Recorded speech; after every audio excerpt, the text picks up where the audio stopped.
अस्सलाम वालेकुम। Calendar crockery fancy YouTube channel पे आप सब दोस्तों का वेलकम। तो शुरू करते हैं आज की वीडियो।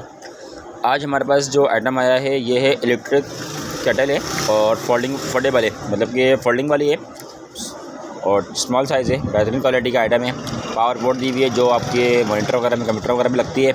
ये आपको अगर बाई डिफ़ॉल्ट अगर ख़राब होती है तो ईज़िली मार्केट से मिल जाती है। ठीक है, इसको जो है ओपन कर लेते हैं। ये देखें इस तरीके से है और सिलिकॉन का इसका कवर बना हुआ ऊपर का। ये ऑन ऑफ का बटन होगा साइड पे, इस तरह से खोलेंगे आप खुल जाएगी। और जो है इसकी साइड में ऑन ऑफ का बटन है इसका। ठीक है, नॉर्मल सिस्टम है। ये देखें इसकी पावर केबल जो इसकी यहाँ लग जाएगी और उसका आप इजीली इस्तेमाल कर सकते हैं। परचेजिंग के लिए कॉन्टैक्ट नंबर डिस्क्रिप्शन में होगा, वहाँ से कॉन्टैक्ट कर सकते हैं। ठीक है, और वीडियो में कॉन्टैक्ट चल रहा होगा।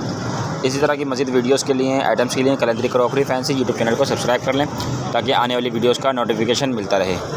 मिलते हैं नेक्स्ट वीडियो में, जब तक के लिए अल्लाह हाफ़िज़।